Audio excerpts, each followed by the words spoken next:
Hello everyone, welcome to Vandana academy. तो जैसा कि सीटेट इनवैलिड हो गया है और सुप्रीम कोर्ट ने सीटेट को खारिज कर दिया है। सीटेट अब आगे सीटेट की परीक्षा भी नहीं होगी और जिन लोगों ने सीटेट पास कर लिया है उनका भी सीटेट अब मान्य नहीं होगा और आगामी भर्तियों में उसका कोई मतलब नहीं रह जाएगा। ऐसी बहुत सारी खबरें वायरल हो रही हैं, बहुत सारी न्यूज आ रही है, लेकिन इस सब की क्या सच्चाई है? तो इसके लिए आप वीडियो को लास्ट तक अवश्य देखें और अगर वीडियो आपको अच्छी लगे तो वीडियो को शेयर भी अवश्य कर दें। तो चलो आज इसी सबको लेकर के हम चर्चा करेंगे। तो सबसे पहले हम जानते हैं कि आपका ये एक होता है सीटेट, ठीक है, और एक आपका टेट। यानी टेट और सीटेट इन दोनों में क्या अंतर है, इस पर हम चर्चा करते हैं।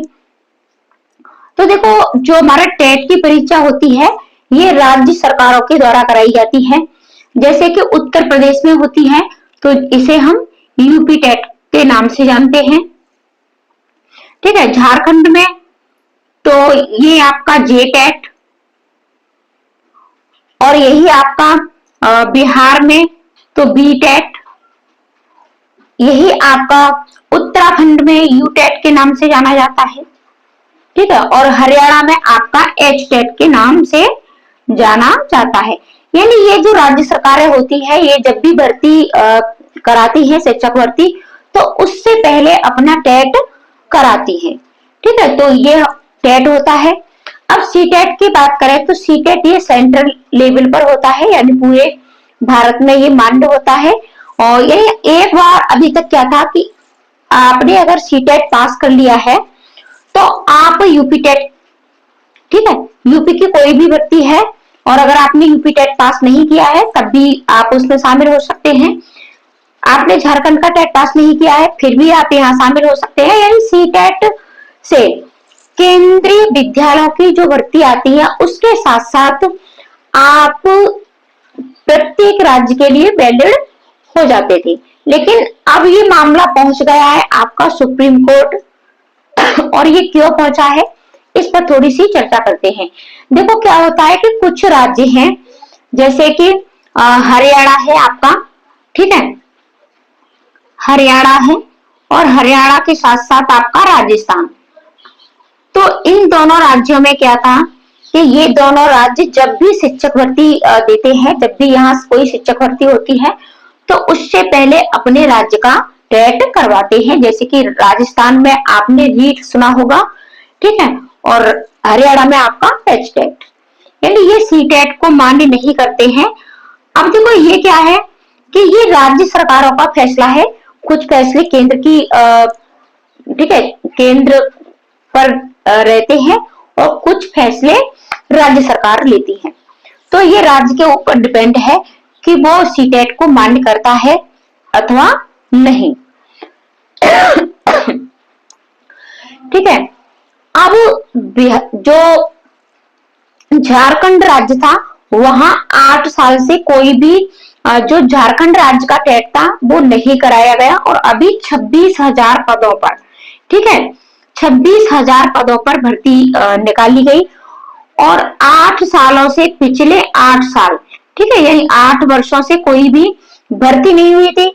अब भर्ती नहीं हुई थी तो फिर जो भी नए कैंडिडेट थे, देखो बीटीसी और बीएड तो बच्चे कर ही रहे थे, लेकिन इन्होंने क्या था कि यहाँ जो झारखंड का टेट होता है उसको नहीं कराया।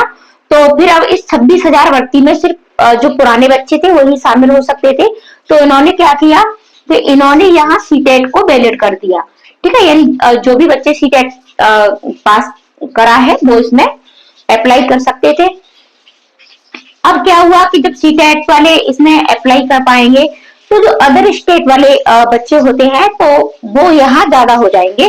तो जो अदर स्टेट वाले बच्चे इसमें अप्लाई करेंगे तो इनका कहना था, ठीक है, कि यहाँ की जो भाषा है, ठीक है, झारखंड की जो भाषा है उस भाषा को लेकर के, यानी यहाँ जो शिक्षक मिलेंगे वो योग्य नहीं मिलेंगे क्योंकि अदर स्टेट के आएंगे तो उन्हें झारखंड की जो मातृभाषा है, जो वहां की जो भाषा है वो उसको नहीं जानेंगे। तो बच्चों को सिखाने में थोड़ा, ठीक है, कठिनाई होगी। तो ये सुप्रीम कोर्ट चले गए और सुप्रीम कोर्ट ने अभी क्या किया है कि सुप्रीम कोर्ट ने फैसला सुरक्षित रख लिया है, अब इसको ये मान्य होगा या नहीं होगा तो ये अब देखो आपको पता चल जाएगा। लेकिन सुनवाई पूरी हो चुकी है और फैसला आपका देखो कब आता है, ठीक है। तो अभी इसको सुरक्षित कर लिया गया है फैसले को। अब इसका इफेक्ट क्या होगा, देखो इफेक्ट इसका सिर्फ इतना सा ही है कि आपका जो सीटेट है, ठीक है, तो क्या सीटेट, अब इसका ये जो फैसला आएगा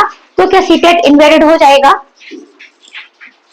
ठीक है, क्या सीटेट इनवैलिड हो जाएगा? तो ऐसा बिल्कुल भी नहीं होगा कि सीटेट इनवैलिड नहीं होगा, सीटेट इनवैलिड नहीं होगा। हो सकता है कि ये सिर्फ और सिर्फ झारखंड राज्य के लिए इनवैलिड हो जाए, क्योंकि अगर सीटेट इनवैलिड कर देंगे, सीटेट आगे नहीं होगा, ऐसी खबरें आ रही हैं। तो देखो जो भी सेंट्रल लेवल पर एग्जाम होते हैं, जैसे कि आपका केवीएस है, ठीक है, और नवोदय विद्यालय की भर्ती आती है, एनबीएस है आपका, तो फिर यहाँ के लिए, ठीक है, यहाँ के लिए फिर कहाँ से बच्चे आएंगे? तो इन दोनों भर्तियों के लिए तो आपको सीटेट ही पास करना पड़ेगा, ठीक है। इन भर्तियों के लिए क्या करना पड़ेगा आपको? इन भर्तियों के लिए तो आपको सीटेट ही पास करना पड़ेगा। तो भैया सीटेट बंद नहीं होगा, ठीक है, सीटेट की परीक्षा होगी तो जो भी सीटेट देना चाहते हैं वो अच्छे से सीटेट दे। अब इसके बाद ये राज्य सरकारों पर डिपेंड करता है। अभी बात यूपी की करें तो यूपी में सीटेट वैलिड है, ठीक है, यूपी टेट भी होता है जो भी भर्ती आती है उससे पहले, लेकिन यहाँ सीटेट भी वैलिड है आपका, तो ठीक है। और बात बीटेट यानी बिहार की करें तो बिहार में जितनी भी अभी बीपीएससी की भर्ती हुई है, ट्री 1, ट्री 2, ट्री 3, ट्री 4, ठीक है, तो सब में सिर्फ और सिर्फ ये सीटेट के आधार पर ही हुई है, ठीक है। इन्होंने कोई भी बीटेट इन परीक्षाओं से पहले नहीं कराया है, और जितनी भी भर्ती हुई है बिहार में यानी बीपीएससी की, तो ये सभी सीटेट के आधार पर हुई है। तो ये राज्यों के ऊपर डिपेंड है कि राज्य सरकारें सीटेट को मानती है या नहीं मानती है, ठीक है। तो सीटेट इनवैलिड नहीं हुआ है। सीटेट की जो भी बच्चे तैयारी करना चाहते हैं, आप जैसे जितने भी कैंडिडेट हैं, तो अपनी सीटेट की तैयारी अच्छे से करें। इसके साथ ही साथ देखो मैं आपको बता दूं, जैसे हम बात करते हैं उत्तर प्रदेश की, उत्तर प्रदेश में भी आपको शिक्षक भर्ती देखने को मिल सकती है, 60,000 पदों पर चर्चा चल रही है, ठीक है।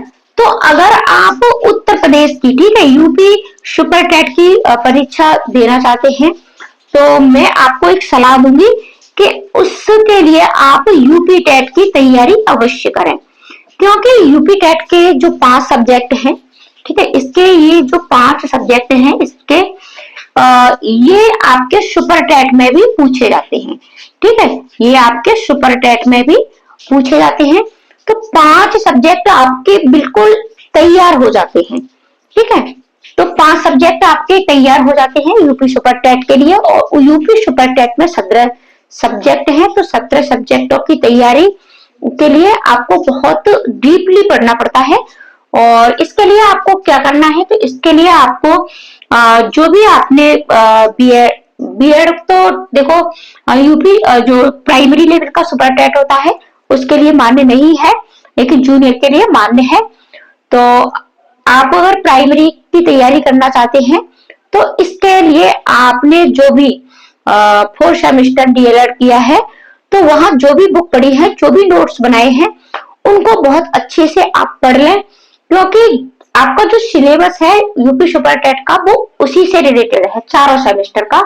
तो फर्स्ट, सेकंड, थर्ड, फोर्थ उसको आप बहुत अच्छे से पढ़ लें। साथ ही साथ एससीईआरटी बुक जो यूपी के प्राथमिक यूपी के सरकारी विद्यालयों में पढ़ाई जाती है, कक्षा 3 से, ठीक है, कक्षा 3 से लेकर के और 10 तक, ठीक है, 3rd से 10th तक की सारी बुकों को आप पढ़ लें। और ये बुक है आपकी एससीईआरटी बुक होती है, और एक आपकी एनसीईआरटी होती है। अगर आपको ये नहीं मिलती है तब आप एनसीईआरटी का सहारा ले सकते हैं। तो सीटेट आपका इनवैलिड नहीं हुआ है। और जो भी बच्चे सीटेट की तैयारी करना चाहते हैं, हमारे चैनल को सब्सक्राइब कर लें, बिल्कुल फ्री में आपको सीटेट की तैयारी कराई जाती है। साथ ही साथ सुपर टेट के लिए आपके हिंदी की तैयारी भी हम कराएंगे।